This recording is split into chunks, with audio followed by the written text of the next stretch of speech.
नमस्कार focus point को स्वागत। तीन दिनिया यूरोप गस्तरे प्रधानमंत्री नरेंद्र मोदी प्रथम चरण में जर्मनी में पहुंची चांसलर ओलाफ स्कॉल्स सहित विभिन्न द्विपाक्षिक और अंतर्जातीय प्रसंग में करिसेंती आलोचना। जर्मनी पर डेनमार्क जिबे मोदी फेरिला बेले फ्रांस रे रही स्टॉप ओभर। रूसिया यूक्रेन युद्ध चलता बेले मोदी यूरोप गस्त उपरे रही सारा विश्वर नजर। कांग्रेस सहित डील फेल पर नुआ राजनैतिक दल गढ़े कि निर्वाचन रणनीतिकार प्रशांत किशोर। पीके ट्विटर रे एमिति किछि ट्वीट को नहीं राजनीतिक महल रे एबे चर्चा भी जोर धरिछि। परदा पछरे थाई निर्देशना रे माहिर थिबा प्रशांत किशोर मंच उपरे करि पारिबे तो अभिनय ए प्रश्न भी उठुछि। सुप्रीम कोर्ट को ऐतिहासिक निष्पत्ति टीका पाई काहाको बाध्य करा जे पारिबो नाही। कोन एहा पछर जुक्ति कोन कहिले सरकार और टीका उत्पादनकारी कंपनी ए सबु को नहीं आसंतु देखिबा हमर फोकस पॉइंट।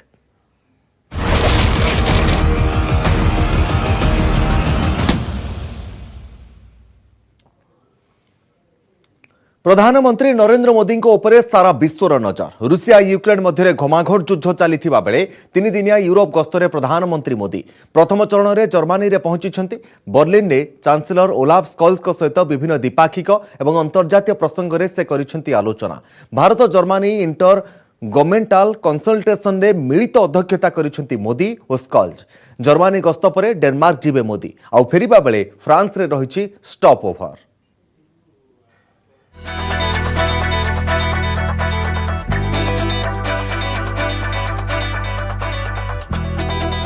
यूरोप गस्तरे प्रधानमंत्री नरेंद्र मोदी प्रथम चरण में जर्मनी में पहुंचती। प्रधानमंत्री राजधानी बर्लिन में पहुंचवा पर भारतीय प्रधानमंत्री को दिया जायछि भव्य स्वागत संबर्धना।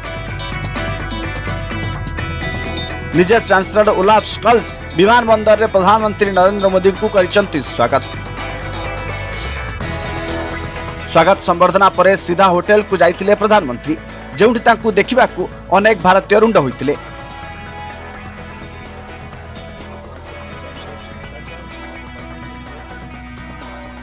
जड़े कुनी झील प्रधानमंत्री को तांका तैलचित्र देखाइबा सह सेथिरे ऑटोग्राफ मिथिले। क्या बनाया तुमने? अच्छा क्यों बनाया? क्योंकि आप मेरे कोई आइकॉन हो। बहुत अच्छा है। कितना टाइम लगा इसको बनाने में 1 घंटा और बाकी के हाँ साइन कर दो।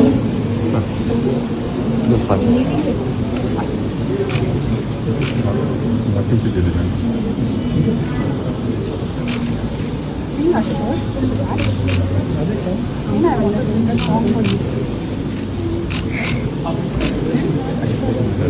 से ही जड़े कुनी पुआ प्रधानमंत्री का आगे गाई देशात्मबोधक गीत जो अत्यंत प्रीत हो जाइए मोदी। जीवन सुमन चढ़ाकर आराधना करेंगे तेरी जन्म जन्म भर हम अर्चना सबका मेल ले लो करेंगे। महिमा महान तू है, गौरव निधान तू है, तू प्राण है हमारे जननी समान तू है। तेरे लिए जिएंगे, तेरे लिए मरेंगे। वाह वाह बढ़िया।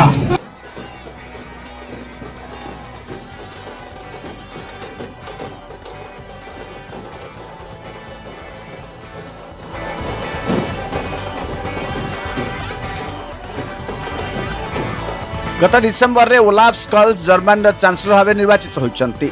सेपटे 2022 रे यूरोप गस्त प्रधानमंत्री नरेंद्र मोदी प्रथम विदेश गस्त होता बेले चांसलर ओलाफ स्कॉल्स प्रथम साक्षात। गत वर्ष G20 सम्मेलन अवसर में ओलाफ स्कॉल्स प्रधानमंत्री मोदी साक्षात होता, किंतु सेतेबेले से जर्मनी उप चांसलर एवं अर्थमंत्री थिले।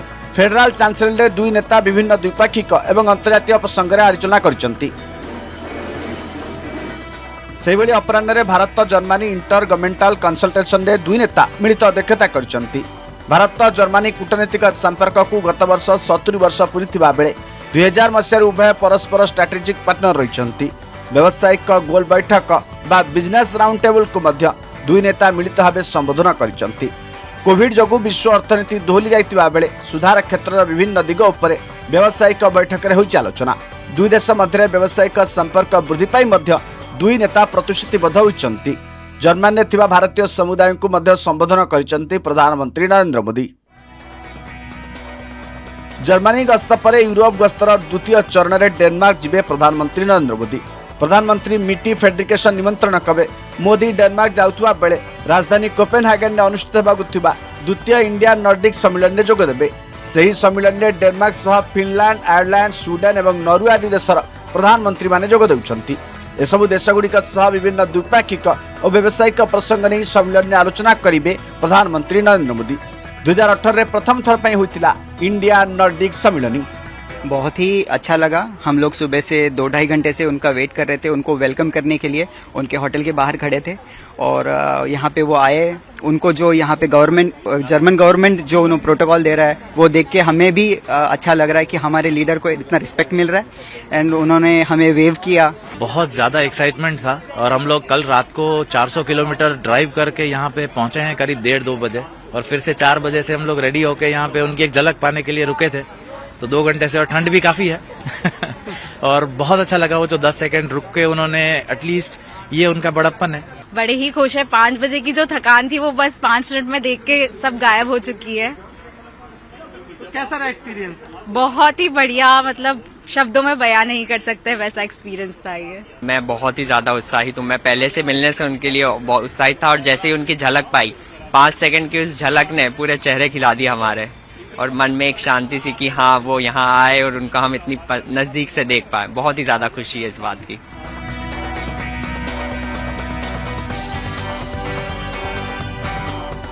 डेनमार्क फेरिबा बेले फ्रांस रे किछि समय पई रहिबे प्रधानमंत्री नरेंद्र मोदी। इमानुएल मैक्रोन लगातार द्वितीय थर पई राष्ट्रपति निर्वाचित हेबा परे मोदी सह तांकर साक्षात। दुई देश मध्य बंधुता को अधिक मजबूत करने प्रसंग में आलोचना करेंगे दुई नेता। 3 दिनिया यूरोप गस्त समय प्रधानमंत्री गोटे लेखाएं राति जर्मनी और डेनमार्क रहिबे। एही 3 दिन मध्य 65 घंटे 25टी कार्यक्रम में जोगदेवे प्रधानमंत्री। तेज रूसिया यूक्रेन युद्ध चलता बेले यूरोप गस्तरे जाइछंती प्रधानमंत्री नरेंद्र मोदी। यूक्रेन उपर आक्रमण को नहीं अमेरिका समेत यूरोपीय संघ रूसिया को तीव्र विरोध कर आसुछंती। सेपटे किंतु तुरंत युद्ध बंद हेबाकू बारंबार अपील करि चलिथिबा भारत वर्तमान सुधा निरपेक्षता अवलंबन करि आछि। एभली स्थिति में प्रधानमंत्री यूरोप गस्त उपर नजर रखिछि सारा विश्व। Bureau report, news 18 Odia. Time to go to the real master. निर्वाचन रणनीतिकार प्रशांत किशोर को नुआ ट्वीट को नहीं राजनीतिक महल में झड़ सृष्टि होइछि।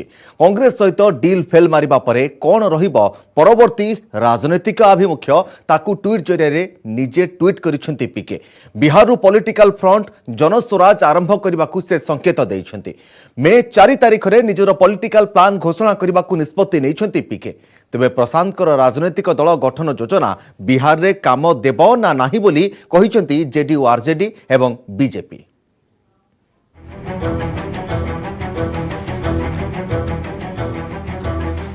प्रशांत किशोर पॉलिटिकल प्लान राजनैतिक दल गढ़िबे कि पीके, आरजेडी और एनडीए रो विकल्प हेबे कि पीके। पीके ट्वीट पर राजनैतिक उष्मता। मे 4 रे बड़ निष्पत्ति नहीं पारंती पीके। पुणी चर्चा रे निर्वाचन रणनीतिकार प्रशांत किशोर मे 4 तारिख रे निजर राजनैतिक अभियान घोषणा करि पारंती पीके।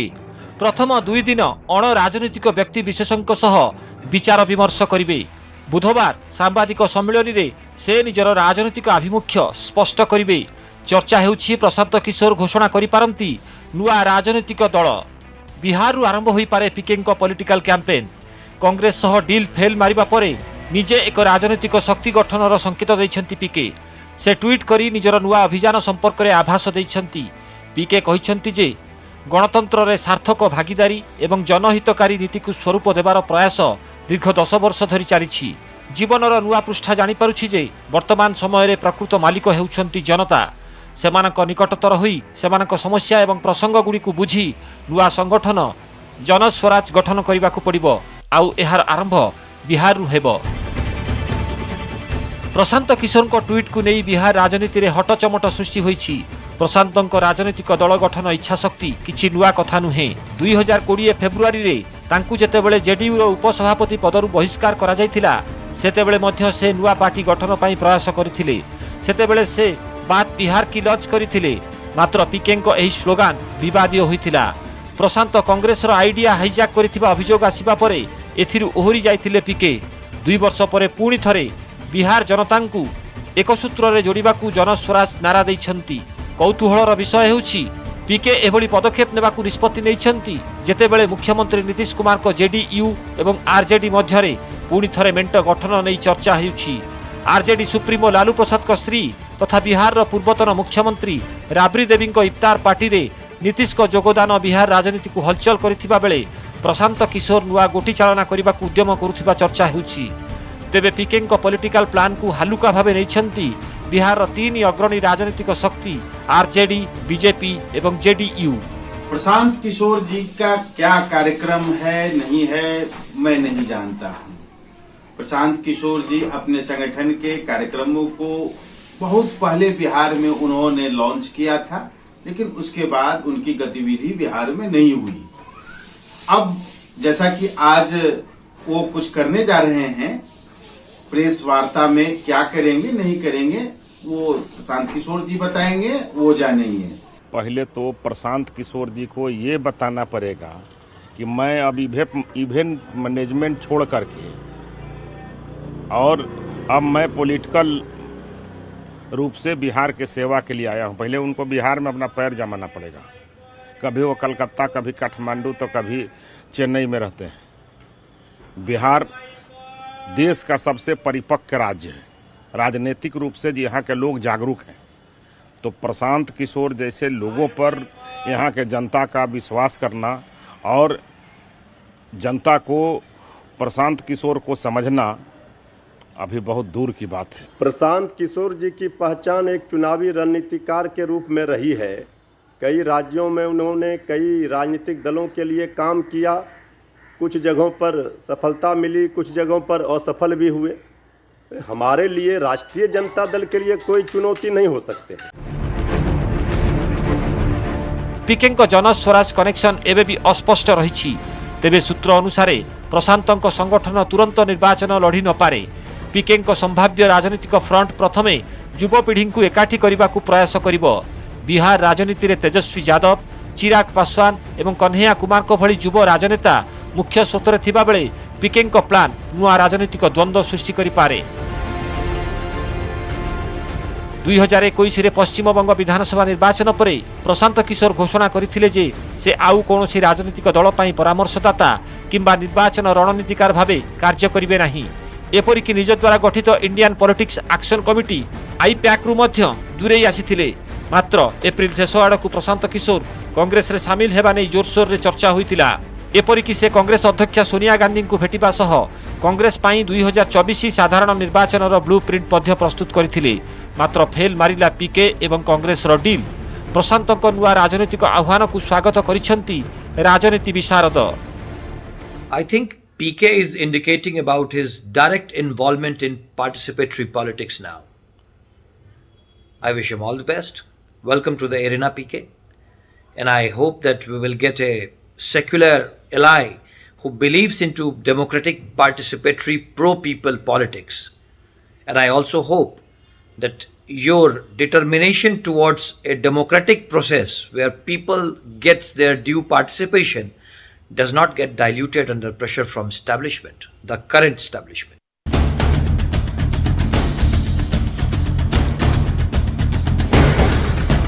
लोकसभा हेउ कि राज्य विधानसभा निर्वाचन राजनीतिक दल पाई निर्वाचनी रणनीति प्रस्तुति एवं परामर्श प्रदान में माहिर Prashant Kishor. Prashant Indian political action committee IPAC 2014 रु वर्तमान पर्यंत विभिन्न राजनीतिक दल पाई स्ट्राटेजी प्रस्तुत करिछि। 2014 लोकसभा निर्वाचन रे बीजेपी पाई रणनीति प्रस्तुत करी सफल होइतिले पीके। 2017 रे पंजाब रे कांग्रेस पाई पीके रणनीति सफल होइतिला। 2017 रे आंध्र प्रदेश रे वाईएसआर कांग्रेस नेता जगन मोहन रेड्डी राजनीतिक परामर्शदाता भावे कार्य करने सह दल को क्षमतासीन हेबारे सक्षम होइतिले। 2020 दिल्ली विधानसभा निर्वाचन रे अरविंद केजरीवाल को आम आदमी पार्टी पाई रणनीतिज्ञ साजिथिले पीके। 2021 रे तमिलनाडु रे डीएमके मुख्य स्टालिन को पाई से सफल रणनीति करथिले। 2021 रे पश्चिमबंग विधानसभा निर्वाचन रे मुख्यमंत्री ममता बानार्जी तृणमूल कांग्रेस पाई परामर्शदाता भावे कार्य करी दीदी हैट्रिक विजय रे मुख्य भूमिका निभाइथिले। 2023 रे तेलंगाना रे मुख्यमंत्री के चंद्रशेखर तेलंगाना राष्ट्र समिति टीआरएस पई काम करि पारंती प्रशांत किशोर। एनै केसीआर सह विभिन्न पर्यायर कथबार्ता होइतिबा चर्चा हेउची।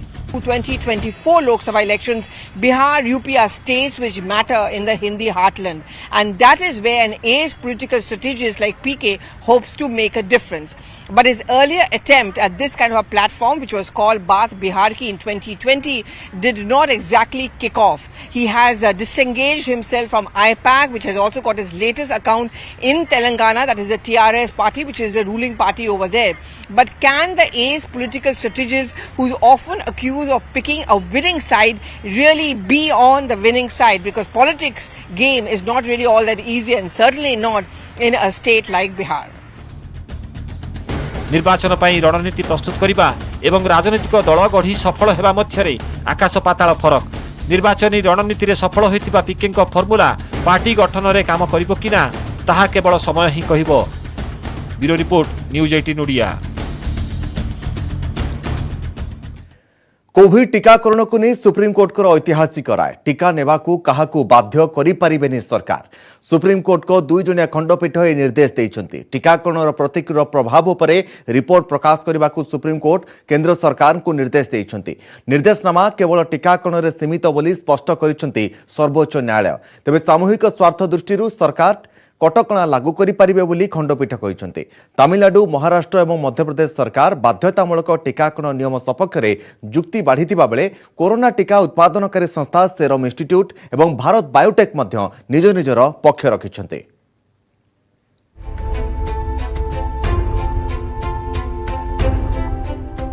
देश में पुणी थे उपर मुहा होइछि कोरोना ग्राफ। विभिन्न राज्य में दैनिक पॉजिटिव मामला बढ़ुथिबा बेले चतुर्थ लहर आशंका मध्य सृष्टि होइछि। महामारीर मुकाबिला पई सतर्कता अवलंबन उपर जोर दिया जाउछि। एभली समय रे सुप्रीम कोर्ट कोविड टीका को नहीं बड़ निष्पत्ति सुनाइछंती। एही टीका नेबाकू काहाकू बाध्य करा जाई पारिबो नाही बोली सुप्रीम कोर्ट कहिछंती। सुप्रीम कोर्ट विचारपति जस्टिस एल.एन. राव एवं जस्टिस बी.आर. गाभाईଙ୍କ खंडपीठ कोविड टीकाकरण उपर ऐतिहासिक राय सुनाइछंती। कौनसी व्यक्ति को कोविड टीका नेबाकू बाध्य करा जाई पारिबो नाही बोली खंडपीठ निर्देश दैछंती। सेहीपरि टीकाकरणर प्रतिकूल प्रभाव संपर्कित रिपोर्ट प्रकाश करने सुप्रीम कोर्ट केंद्र सरकार को निर्देश दैछंती। नियम अनुसार शारीरिक अखंडता रक्षा करा जरूरी एवं कौनसी लोक टीका नेबाकू बाध्य करा जाई पारिबो नाही। तेबे कोर्ट कहिसंती जे सामूहिक स्वास्थ्यर हित दृष्टिरू व्यक्तिगत अधिकार उपरे किछिटा कटकणा लगा जाई पारिबो। सुप्रीम कोर्ट खंडपीठ एहा मध्य स्पष्ट करिसंती जे एही राय केवल टीकाकरण रे सीमित अटे। कोविड एप्रोप्रिएट बिहेवियर को बाद देले जदि संक्रमण मामला कम रही तेबे सार्वजनिक स्थान सेवा एवं संसाधन उपलब्ध नहीं कौनसी प्रतिबंधक लगा जाई पारिबो नाही बोली कहिसंती सर्वोच्च कोर्ट। छोट पिलांकू टीकाकरण नहीं विशेषज्ञ राय उपरे कौनसी अनुमान लगाइबा संभव नुहे। टीकाकरण वास्तव में समस्त मापदंड एवं नियम आधार में निर्धारण होइछि। तेबे प्रतिकूल प्रतिक्रिया संपर्कित तथ्य शीघ्र प्रकाश करने सुप्रीम कोर्ट सरकार को निर्देश दैछंती। This is basically saying that if you need subsidies, if you need facilities in this country, you need to part with your biometric information, which is a symbol of a surveillance state. So if the act is not struck down in entirety, we are disappointed. However, there are some parts of the judgment which are good. Certain extremely disappointing provisions have been struck down, like the Aadhaar data was supposed to be given to private individuals as well. That has been struck down. Aadhaar was made mandatory for bank accounts. That has been struck down. Aadhaar was supposed to be taken from children. That has been struck down. So those parts we are a little happy about. आवेदनकारी Jacob पुलियल जुक्ति करथिले जे सरकार विभिन्न सुविधा सुजोग हासिल पाई टीकाकरण बाध्यतामूलक घोषणा करथिले, जहाँकि असंवैधानिक एवं यह नागरिकों अधिकार क्षुण्ण करुछि। केतेक राज्य में सरकारी कर्मचारी टीकाकरण बाध्यतामूलक करा जायछि। एपरिकी सब्सिडीयुक्त खाद्य पदार्थ एवं सरकारी जानवाहन में यात्रा करने पर कोविड टीका नेबा जरूरी बोली नियम करा जायछि, जहाकू सुप्रीम कोर्ट रे चैलेंज करथिले पिटिशनकारी। सेपटे पिटिशन को जातीय स्वार्थ विरोधी बोली केंद्र सरकार पक्षरु दर्शा जायथिला। सरकारी वकील जुक्ति बाढ़ी जे टीकाकरण स्वेच्छाकृत, तेबे संक्रमण विपद को दृष्टि रखी राज्य सरकार बाध्यतामूलक नियम कार्यकारी करथिले। Everything they wanted to keep a surveillance on everything under the sky, but this judgment which came in today is an excellent judgment. It bifurcates between the private entities and the government entities. No private sector can ask you for your details, for your Aadhaar details, for your biometrics, for other essential details of yours. Overall, I think this is a good judgment, and in balance, I think it's put away most of our fears. Covid टीका उत्पादनकारी company serum institute एवं Bharat biotech पक्षरु supreme court को अवगत करा जायछि जे trial संपर्कित समस्त तथ्य public domain रे उपलब्ध रही। तमिलनाडु, महाराष्ट्र एवं मध्यप्रदेश सरकार निजर बाध्यतामूलक टीकाकरण नियम संपर्क में जुक्ति बाढ़ी सेमानक जुक्ति जे जनसाधारण सुरक्षा गुरुत्वपूर्ण, विशेषकर जो माने पब्लिक ट्रांसपोर्ट व्यवहार करुछंती सेमानक सुरक्षित जीवन पई टीकाकरण जरूरी। Cold vaccine is important to increase our immunity power and decrease COVID-19. I'm here so that no one other gets affected by coronavirus and everyone is protected. And yep, that's it. Yeah, actually I've come here to get him vaccinated. Just keep him protected at least from the virus for some time and build his immunity, a stronger immunity. Even if he contracts it later on by any chance, he'll have a strong immunity to fight it. And it'll be protecting most of my family members. There are elders in the family. I've got my parents staying with me. So it'll be a protection for everybody in one way.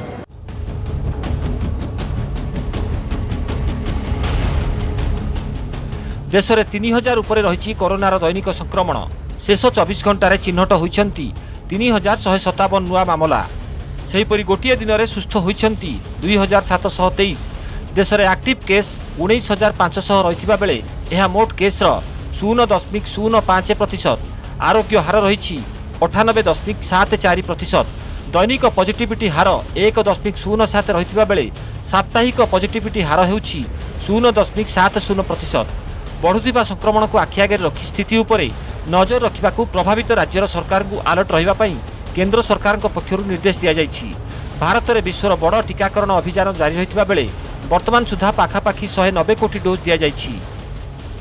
Bureau report, news 18 Odia.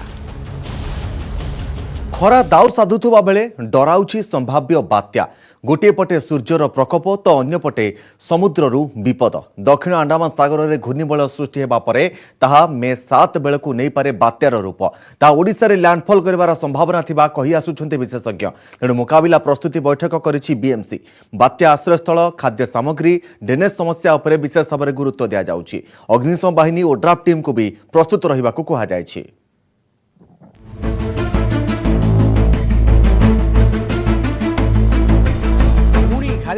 बात्या भय अंडमान सागर रु आसीपारे बात्या। संभाव्य बात्या आसानी को नहीं बढ़िलानी आशंका। मे मासर डहडह खरा समय रे समुद्र विपद आशंका।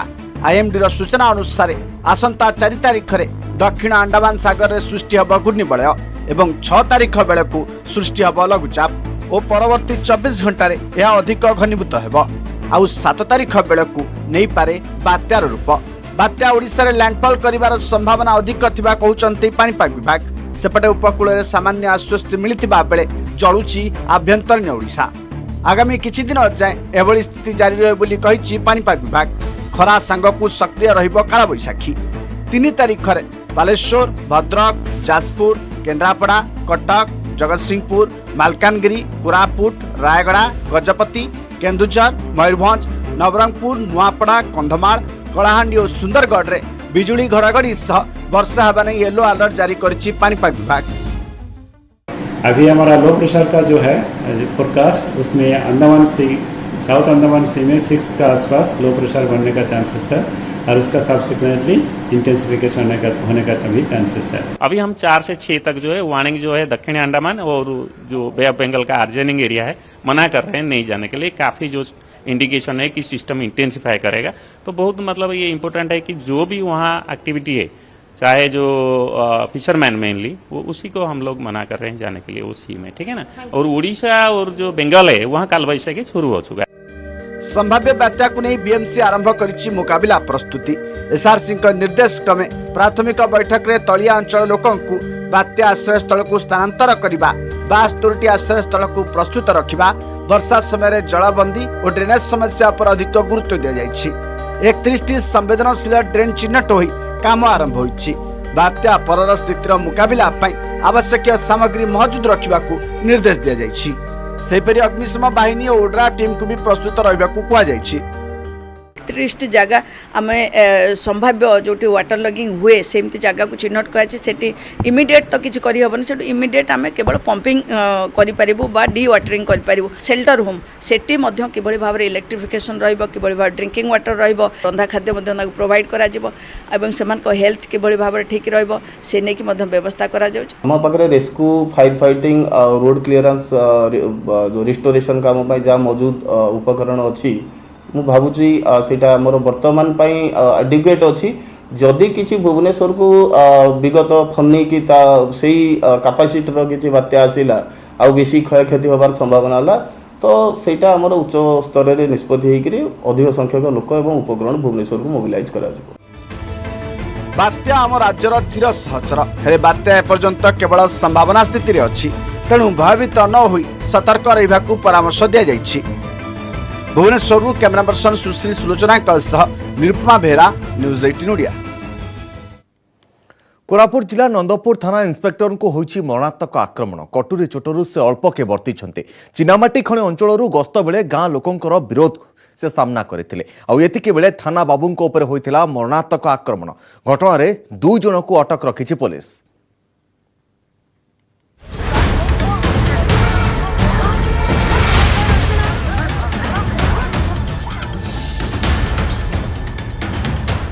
अल्पके वर्तिले पुलिस बाबू कटुरी चोटरू बंची गले कोरापुट नंदपुर इंस्पेक्टर को मरणांतक आक्रमण देखंतु एही भयानक दृश्य को केमिति आक्रमण हेउछि पुलिस बाबू को लोके माड मारी गात भीतर को पकाई दैछंती आउ हानिबा पई उठाउछंती कटुरी हेले चोट मारिला बेलकू भिड़ भितरु जणे महिला कटुरी को धरी पकाइछंती फलरे गोटे बड़ घटना अल्पके वर्ती जाइछि। आक्रमणर शिकार होइथिबा पुलिस बाबू हेउछंती कोरापुट जिला नंदपुर इंस्पेक्टर प्रफुल्ल लाक्रा हटसुकुरे चिनामाटी खଣି अंचल को गस्त करथुआ बेले पुलिस प्रवेश को स्थानीय लोके प्रबल विरोध करथिले।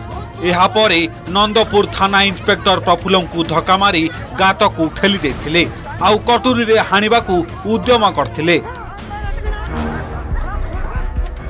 पुलिस को आक्रमण अभियोग रे घटना रे 2 जन को अटक रखी जेरा करा जाउछे। आक्रमण रे संपृक्त समस्त व्यक्ति को खूब शीघ्र गिरफ करा जियो बोली कहिसंती नंदपुर एसडीपीओ। सेहीपरि कार्यरत पुलिस उपरे आक्रमण होइथिबारु निश्चित भावे कड़ा कार्यानुष्ठान निया जाय पारे बोली कहिसंती आईनजीवी। जेहेतु जणे व्यक्ति आक्रमण करिसंती तेणु एठारे गोष्ठी संघर्षर दफा लागि न पारे। पुलिस तम पासिफाई करे चेष्टा करथला ए समय केते लोक मिसी पुलिस ऊपर भी अटैक करथला से अनुसार ऑलरेडी गोटे केस हमर नंदपुर थाना रजिस्टर होइछि 60 जन को नारे केस रजिस्टर होइछि 2 जन को थाना रे डिटेन कराई ताको अनुसंधान चलते और जो मानकर आछिबो समान को अरेस्ट करी फॉरवर्ड कराए। निश्चित पक्षे से आईन विरोधी कार्य करछंती आ से दृष्टिकोण रे सेमान को विरुद्ध रे आईन कार्यानुष्ठान हेबा आवश्यक अटे। जणे 2 जन मात्र आछंती सेठी आक्रमण करिया को एटार कौन उद्देश्य थाई पारे एटा को से लाइट इन्वेस्टिगेशन करिके केवल से 2-4 जन को विरुद्ध रे कार्यानुष्ठान ग्रहण करिया उचित हबो। नंदपुर थाना लमतपुट तहसिल अधीन चिनामाटी खଣି खनन को नहीं स्थानीय अंचल 3 खंड गाँ लोके एहाकू विरोध करि आछंती। खड़ीमाटी सुरक्षा समिति पक्षरु मध्य दीर्घ दिन धरी विरोध करा जाउछि। कोरापुटरू चित्तरंजन चौधरी न्यूज 18 ओडिया।